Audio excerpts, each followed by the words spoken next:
Hey guys, Theo from CloudNC again. We just wrapped our final day at EMO, and I did manage to get around every hall in the end, though it did take me literally an entire week. So do bear that in mind if you're going to come here in 2 years' time. Now, when I came here, what I was really looking for were step changes in how fast I can get from model to metal.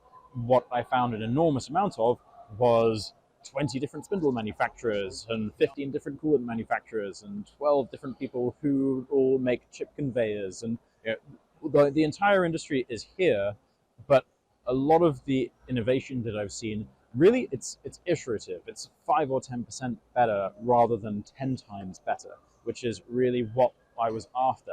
And I think this just reinforces my belief that what we're doing at CloudNC is really important, because it's all well and good being able to shave a couple of seconds off your cycle time, but if we don't have anybody to create that cycle in the first place, because more machinists leave the industry than join every single year, and I think we all know that that's irreversible at this point, if you don't have somebody to get you there in the first place, then there's no point in having a slightly fancier drill bit.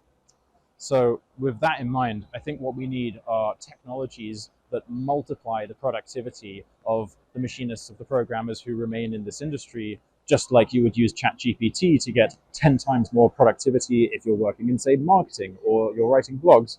We need tools that can help multiply our output as machine shops. And that's what CAM Assist was ultimately built to do. I want to provide people with a piece of technology that they can just download and go. There's no 6 months of setting up a feature-based database and encoding your knowledge. It's just download, install it, and suddenly I'm able to get 90% of the way to a finished program on 3 and soon 3+2 axis parts, whereas before I had to do basically everything from scratch. We shouldn't have to be doing everything from scratch as an industry. And so with that in mind, we're going to keep on working on this. We're going to keep on working on building more advanced capability into the tech. We do a new release about every 2 to 3 weeks, and so that's the cadence on which it gets better. And yeah, we're just going to keep on plugging away.